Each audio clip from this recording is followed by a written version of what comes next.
Hey everyone, welcome to another episode of What the Dementia by Bambu Care. I'm your host, Brianna Wilson. I'm a certified dementia practitioner and the founder of Bambu Care, where you can find us at letsbambu.com. So, today's episode won't be relevant to everyone, but I really wanted to make sure that we talked about Wernicke-Korsakoff Syndrome on What the Dementia because it's a type of dementia that doesn't really get talked about a lot, and it often goes under-recognized and underdiagnosed, and so it deserves some attention, okay? Before we get started, if you didn't already know, Bambu Care is much more than just a podcast.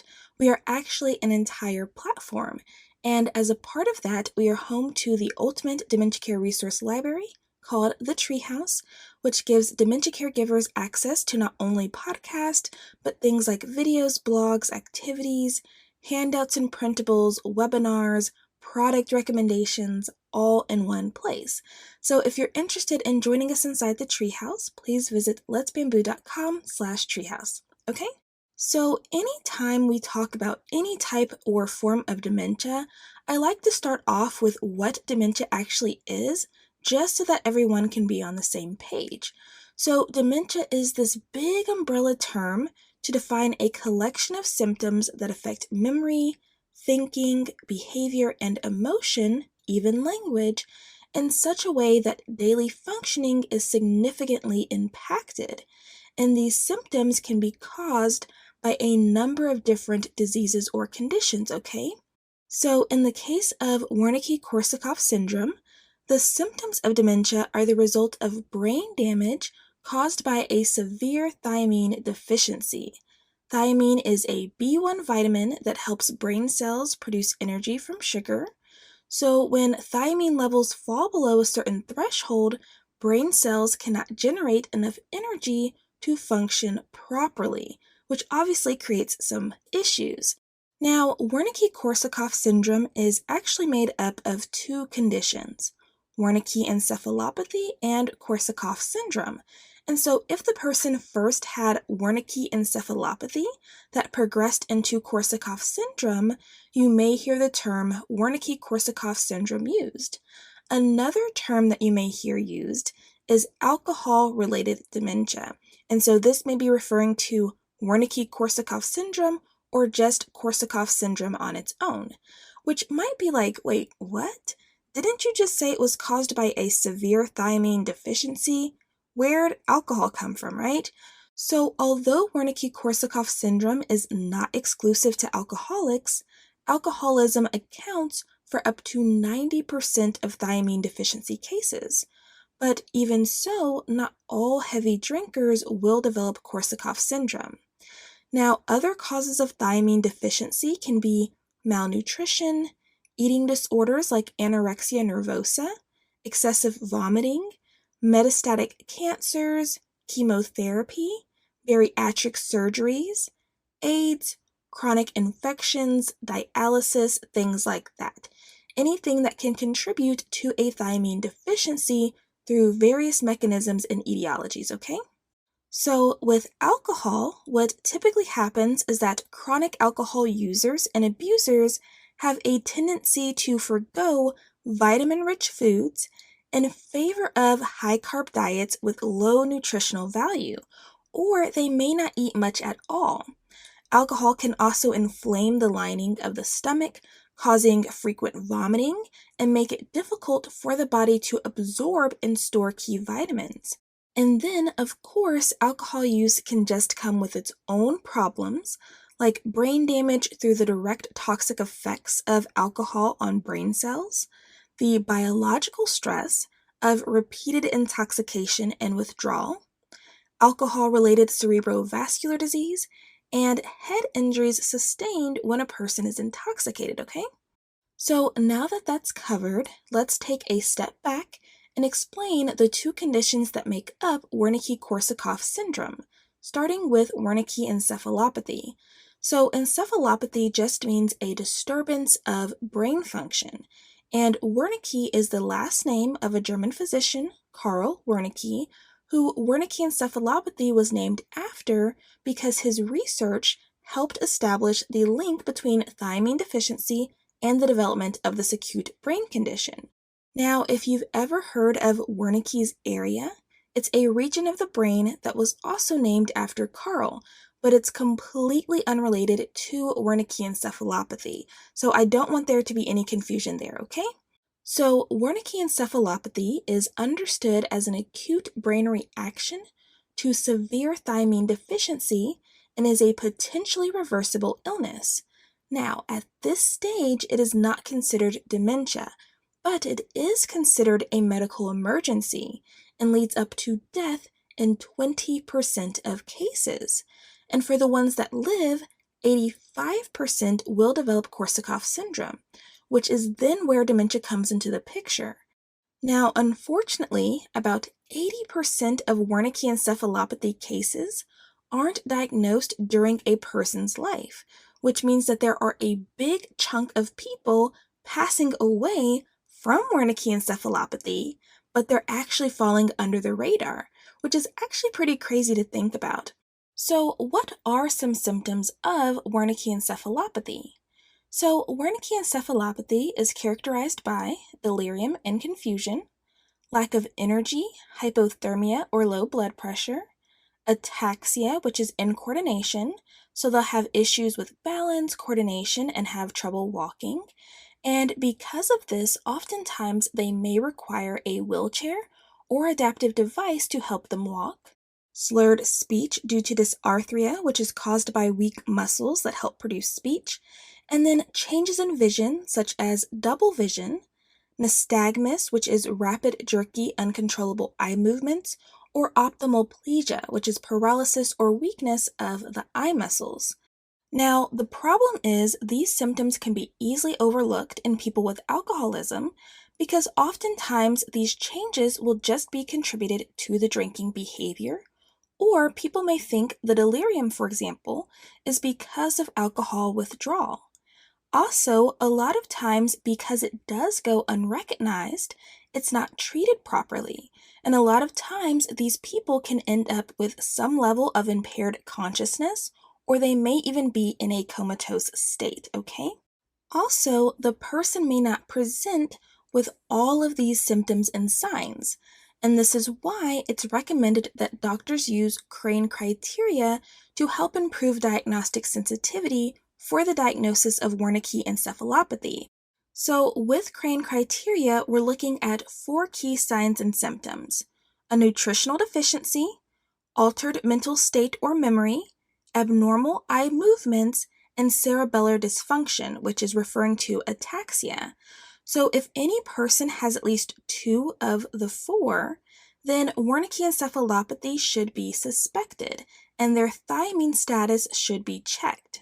So, if a person does have Wernicke encephalopathy, it is recommended that they are treated with high doses of thiamine intravenously as well as glucose, and they often need rehydration as well. Now, something that clinicians sometimes miss is that magnesium levels are also often low in individuals with alcohol dependence. So, if the person does have a history of alcohol abuse, magnesium levels should be checked too. Why? Well, 1, magnesium deficiencies can cause seizures, and 2, thiamine supplementation may be ineffective if existing or developing magnesium deficiencies are not corrected at the same time. So it's just something important to be aware of, okay? Now, if Wernicke encephalopathy can be adequately treated in a timely manner, then improvement in the person's condition can be seen, and the abnormalities in eye movement and the delirium and confusion are usually the first to improve, but the ataxia usually takes a little bit longer, a couple of months even. But again, it depends on how quickly and effectively it's able to be treated. So there will be some people who have residual symptoms. Now, for those who go undiagnosed or just aren't treated properly and in a timely manner, they will either pass away or go on to develop Korsakoff syndrome. Like I mentioned, about 85% of Wernicke encephalopathy survivors will develop Korsakoff syndrome. So let's talk about Korsakoff syndrome now. So, Korsakoff is typically the chronic manifestation of inadequately treated Wernicke encephalopathy, again caused by a severe deficiency of thiamine. Now, Korsakoff syndrome isn't always preceded by Wernicke encephalopathy, but it often is. And when it is, that's how people end up with Wernicke-Korsakoff syndrome, right? So, like I mentioned, Korsakoff syndrome is where dementia comes into the picture, but it's important to know that Korsakoff syndrome is not actually considered a progressive form of dementia. As I've mentioned before on the What the Dementia podcast, not all dementias are progressive in nature, okay? So, what they've found with Korsakoff syndrome is that if the thiamine levels can be improved, if the person can maintain a healthy nutritional diet, and the person can stop drinking if that's what caused the deficiency in the first place, then symptoms related to Korsakoff, which we'll talk about in a moment, may either improve a bit or stabilize. But it's important to know that if recovery or improvement is going to happen, it is usually a pretty slow process. So, what are some symptoms of Korsakoff syndrome? So, Korsakoff syndrome is characterized by severe anterograde amnesia. So, there will be trouble learning new information and remembering recent events. Retrograde amnesia, so episodic memory of events from a person's past, is often severely impacted.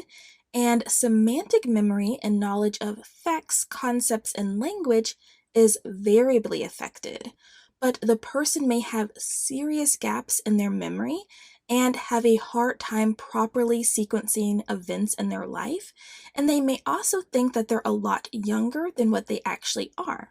Korsakoff syndrome is also characterized by confabulation. This is one of the hallmark symptoms.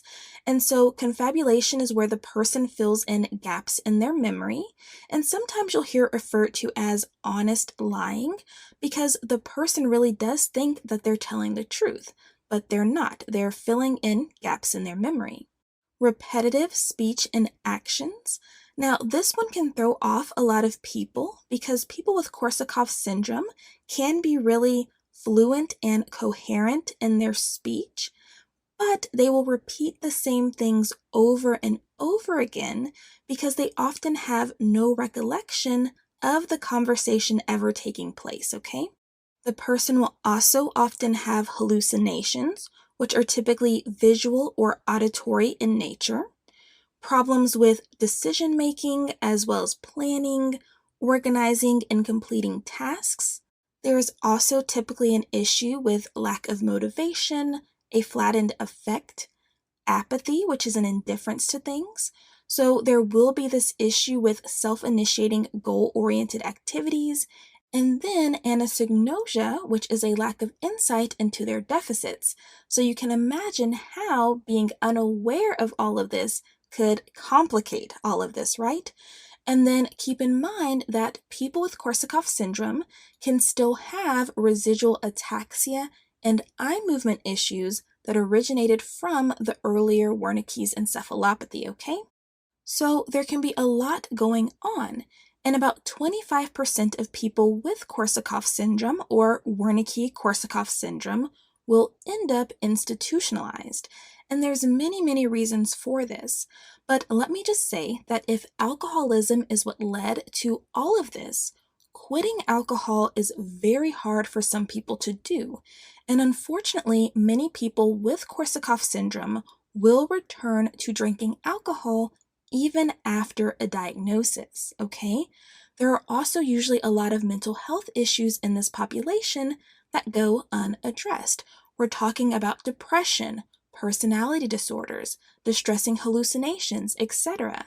It's also not uncommon for people with Wernicke-Korsakoff syndrome to have comorbidities such as COPD, liver cirrhosis, peripheral arterial disease, history of stroke, diabetes, epilepsy, or a heart attack, which can, of course, add some additional complexities. So, people with Wernicke-Korsakoff syndrome need not only proper medical care, but also help with quitting smoking. nutritional guidance, and mental health support. So, a strong multidisciplinary team is necessary, and ongoing support is going to be necessary as well. And oftentimes that can kind of fall short, especially within our current healthcare system. And then also, don't forget that we still have the big issue of Wernicke-Korsakoff syndrome going unrecognized and being underdiagnosed to begin with, which also has devastating consequences, okay? But I think that's where we will end today's episode.